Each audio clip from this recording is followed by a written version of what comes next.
ওং নমো ভগবতে বাসুদেবায়। জয় শ্রীকৃষ্ণ। রাধে রাধে।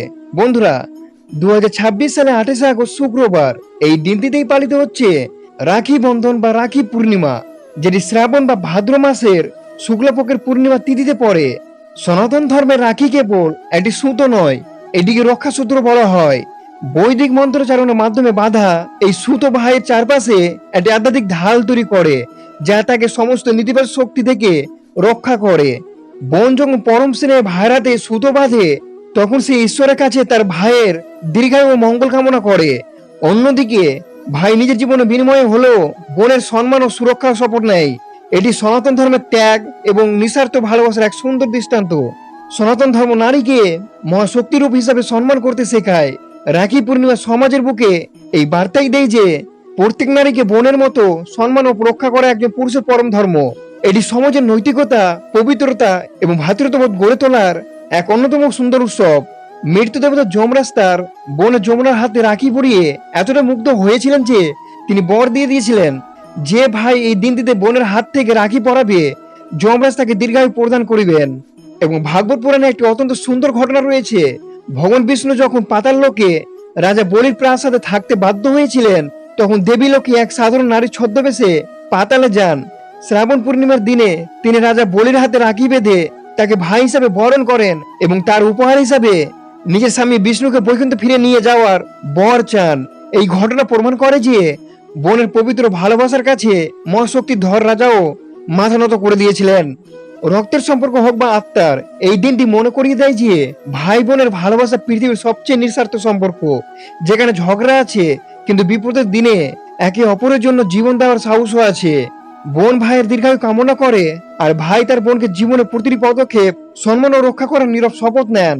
তো বন্ধুরা, আজ আমরা শ্রবণ করে নেব রাখি পূর্ণিমা বা রাখি বন্ধনের সময়সূচি কি রয়েছে, এবং রাখি পরানোর সব থেকে শুভ সময়টি কি রয়েছে, এবং রাখিটি কিভাবে পরাবেন তার নিয়মটি কি রয়েছে। আর একটি মূল কথা হলো, এই রাখি পূর্ণিমার দিন রাখি বাঁধানোর পর কয়েকটি শিকড় যদি ধারণ করতে পারেন, তাহলে রাখিটির সাথে সাথে আপনার ভাইয়ের কোনো অশুভ নজর বা কালো জাদু বা নেতিবাচক শক্তি থাকে তাকে দূর করিয়ে দিতে পারে। এবং তার সাথে সাথে এই কয়েকটি শিকড়ের মাধ্যমে রাহু বা কেতু বা শনির মতো অশুভ গ্রহের কুপ্রভাব কেটে যায়। তাই বন্ধুরা, ভিডিওটি খুবই গুরুত্বপূর্ণ হতে চলেছে। আপনারা শুরু থেকে শেষ পর্যন্ত ভক্তি সহকারে শ্রবণ করিবেন, এবং চ্যানেলে নতুন হয়ে থাকলে চ্যানেলটি সাবস্ক্রাইব করে একটি লাইক করে দিবেন, এবং কমেন্টে ভক্তি ভরে জয় শ্রীকৃষ্ণ জয় লিখতে ভুলবেন না এই শুভ দিনটিতে। বন্ধুরা, একবার হলেও এই শিকড়টি ধারণ করুন। 2026 সালে পবিত্র রাখি পূর্ণিমা উদযাপিত হবে 28 আগস্ট শুক্রবার, এবং পূর্ণিমা তিথিটি শুরু হবে 27 আগস্ট বৃহস্পতিবার রাত 1:17 এবং পূর্ণিমা তিথিটি সমাপ্তি হবে 28 আগস্ট শুক্রবার রাত 10:40। রাখিটি বাঁধার শুভ সময়সূচি রয়েছে। সর্বশ্রেষ্ঠ শুভ মুহূর্তে রয়েছে দুপুরে 1:40 থেকে বিকেল 4:15 পর্যন্ত। যারা কোনো কারণে এই সময় রাখি বাঁধতে পারবে না, সন্ধ্যা 6:45 থেকে রাত 8:20 পর্যন্ত এর মধ্যেও রাখি বাঁধতে পারে। সর্বমোট শুভ সময়কাল থাকবে প্রায় 5 ঘন্টা 30 মিনিট। শাস্ত্র মতে ভদ্রাকালে রাখি বাঁধা সম্পূর্ণ নিষিদ্ধ। ভাদ্রা তিথির ছায়া শেষ হচ্ছে 27 আগস্ট দিবাগত রাতেই। তাই 28 আগস্ট পুরো দিনটি রাখি উৎসবের জন্য সম্পূর্ণ মুক্ত ও শুভ। তবে সবচেয়ে উত্তম ফল পেতে দুপুরে 1:40 থেকে বিকাল 4:15 মধ্যে ভাইয়ের হাতে রাখি পরিয়ে দিন এবং মিষ্টিমুখ করান। বন্ধুরা, সনাতন ধর্ম এবং শাস্ত্র অনুযায়ী রাখি বা রক্ষাসূত্র কেবল একটি সুতো নয়, এটি একটি অত্যন্ত শক্তিশালী আধ্যাত্মিক কবচ।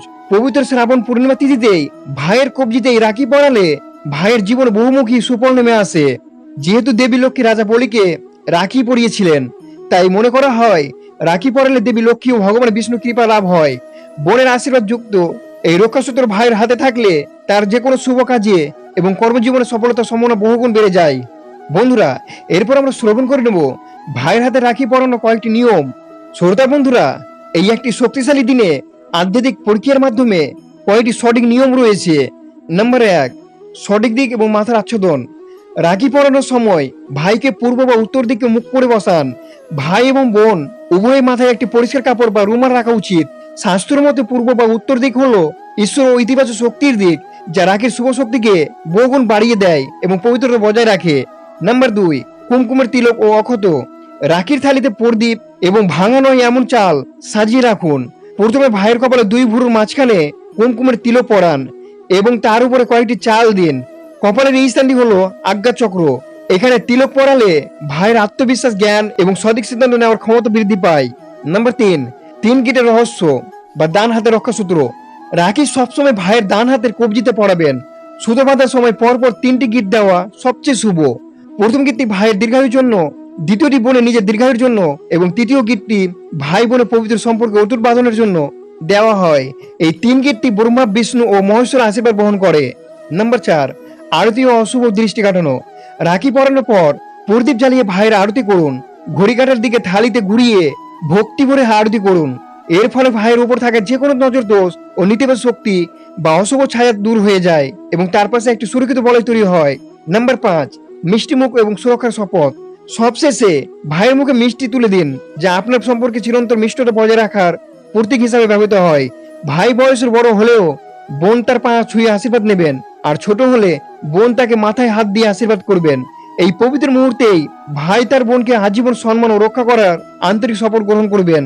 বন্ধুরা, এরপর আমরা শ্রবণ করে নেব রাখি পবিত্র সুতো তো আমরা সবাই ভাইয়ের হাতে বাঁধি, কিন্তু প্রাচীন সনাতন শাস্ত্র জ্যোতিষ শাস্ত্র বলেছে রাখির সাথে যদি বিশেষ 5টি গাছের শিকড় ভাইয়ের হাতে ধারণ করানো যায় তবে স্বয়ং ঈশ্বর আশীর্বাদ তার উপর বর্ষিত হয়।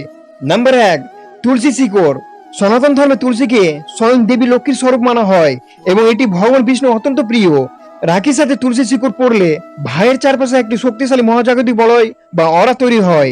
এর ফলে কোনো প্রকার কুনজর বা ঈর্ষা নেতিবাচক শক্তি ভাইয়ের ধারে কাছে ঘেঁষতে পারে না। এটি ভাইয়ের মনকে শান্ত রাখে, সঠিক সিদ্ধান্ত নেওয়ার ক্ষমতা বাড়ায় এবং যে কোনো মানসিক চাপ থেকে মুক্ত করে তাকে পরম শান্তির পথে পরিচালিত করে। নাম্বার 2, সেট অপরাজিতা শিকড়। অপরাজিত শব্দের অর্থই হলো যাকে কখনো পরাজিত করা যায় না। এই পবিত্র শিকড়টি মহাশক্তির প্রতীক। যে ভাই রাখির সাথে এই শিকড়টি ধারণ করেন কর্মক্ষেত্রে বা ব্যবসায়, তার পথ থেকে সমস্ত বাধা বিপত্তি চিরতরে দূর হয়ে যায়। কর্তৃপক্ষ বা গুপ্ত শত্রুরা তার কোনো ক্ষতি করতে পারে না এবং জীবনে প্রতিটি পদক্ষেপ, তার পড়াশোনা হোক বা চাকরি, তার জয় সুনিশ্চিত হয়। এটি ভাইয়ের জীবনে সাফল্যের এক অজয় চাবিকাঠি। নাম্বার 3, অশ্বগন্ধার শিকড়। প্রাচীন আয়ুর্বেদের তন্ত্রশাস্ত্র অনুযায়ী অশ্বগন্ধা হলো অশ্ব, ঘোড়া বা অদ্যমতেজের প্রতীক। আধুনিক জীবনে কঠিন প্রতিযোগিতায় অনেক সময় ভাইয়েরা মানসিক ও শারীরিক ভাবে ক্লান্ত হয়ে পড়েন। রাখির সুতোর সাথে সাথে অশ্বগন্ধার শিকড় কবজিতে থাকলে ভাইয়ের ভিতরে সমস্ত অকারণ ভয় দূর হয়ে যায়। এটি তার আত্মবিশ্বাসকে হিমলের মতো অতল করে এবং জীবনে আসা যে কোনো কঠিন পরিস্থিতিকে সাহসের সাথে মোকাবেলা করা অপরন্ত প্রাণ শক্তি যোগায়। নাম্বার 4, আপার মার্গ বা লতজিরাক শিকড়। আপার মার্গ বা চিরা গাছের শিকড়কে জ্যোতিষশাস্ত্রের ধন সম্পদের আকর্ষণের এক জাদুরি মাধ্যম হিসাবে মানা হয়।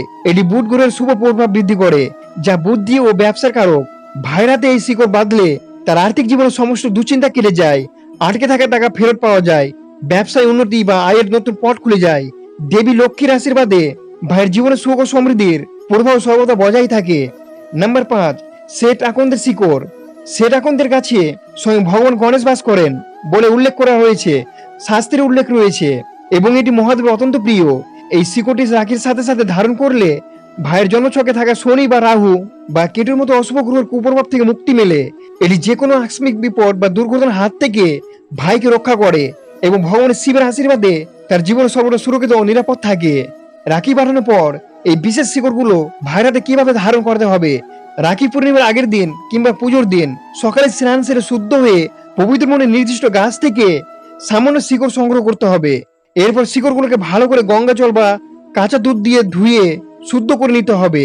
গাছের শিকড়গুলি সরাসরি যেন চামড়া না লেগে অসুস্থ না হয়, সেই জন্য ছোট্ট একটি লাল বা হলুদ রঙের পবিত্র কাপড়ের টুকরো নিতে হবে।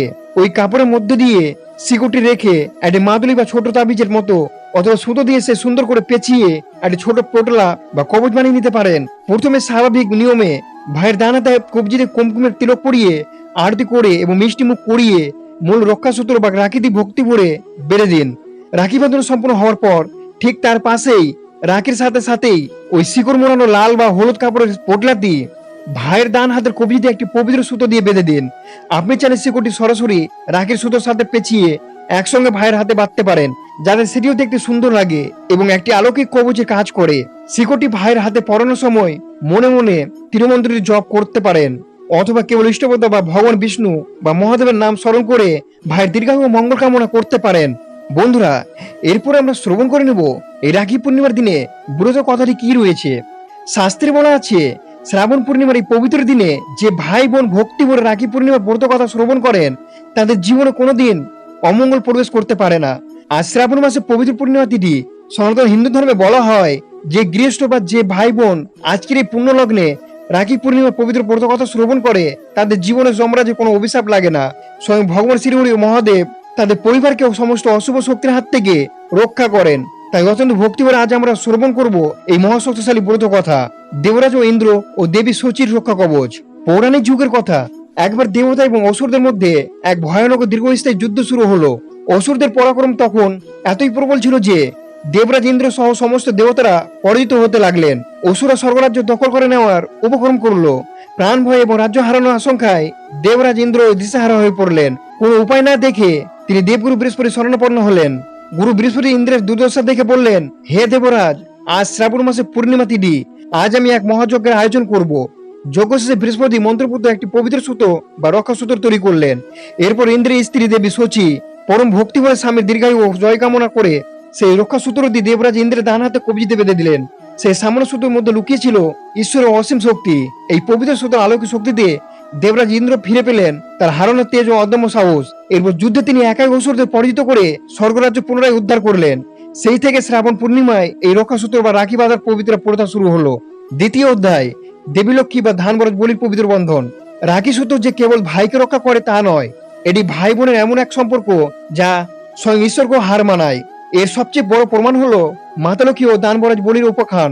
দানবরাজ বলি ছিলেন পরম পরাক্রমশালী, কিন্তু তিনি ছিলেন ভগবান বিষ্ণুর একনিষ্ঠ ভক্ত। ভগবান বিষ্ণু বামন অবতার রূপ ধারণ করে বলির অহংকার চূর্ণ করে তাকে পাতালোকে পাঠিয়েছিলেন। কিন্তু বলির গভীর ভক্তিতে তুষ্ট হয়ে বিষ্ণু তাকে বর দেন, আমি চিরকাল তোমার প্রাসাদে দ্বারকী হয়ে পাতালে অবস্থান করব। ভগবান বিষ্ণু পাতালে চলে যাওয়ার পর বৈকুণ্ঠে দেবী লক্ষ্মী অত্যন্ত একাকী ও ব্যথিত হয়ে পড়লেন। স্বামীকে ফিরে পাওয়ার জন্য দেবী লক্ষ্মী একটি বুদ্ধি নির্ধারিত করলেন। তিনি এক গরিব ও সাধারণ ব্রাহ্মণ নারীর ছদ্মবেশ ধারণ করে পাতাললোকের রাজা বলির কাছে উপস্থিত হলেন। সেদিন ছিল শ্রাবণ মাসে পূর্ণিমা তিথি। দেবীলক্ষ্মী ছলছল চোখে রাজা বলিকে বললেন, আমার কোনো ভাই নেই, আজ এই পবিত্র দিনে আমি বড় অসহায়। রাজা বলি হৃদয় গলে গেল। তিনি বললেন, আজ থেকে আমি তোমার ভাই। তখন দেবীলক্ষ্মী পরম স্নেহে রাজা বলির ডান হাতে একটি পবিত্র সুতো বা রাখি বেঁধে দিলেন। রাজা বলি আবেগে আপ্লুত হয়ে বললেন, বোন, আজ তুমি যা চাইবে আমি তোমাকে তাই দেব। তখন দেবীলক্ষ্মী নিজের আসল রূপ ধারণ করে বললেন, হে ভাই, যদি আমাকে কিছু দিতেই হয় তবে আমার স্বামী ভগবান বিষ্ণুকে বৈকুণ্ঠে ফিরিয়ে নেওয়ার অনুমতি দাও। বোনের কাছে দেওয়া কথা রাখতে রাজা বলি হাসি মুখে নিজের রক্ষাকারীকে বিদায় জানালেন। সেই থেকে রাখি পূর্ণিমা ভাই বোনের এক অমর গাথা হয়ে আছে। আপনারা ভালো থাকবেন, সুস্থ থাকবেন। জয় শ্রীকৃষ্ণ। রাধে রাধে।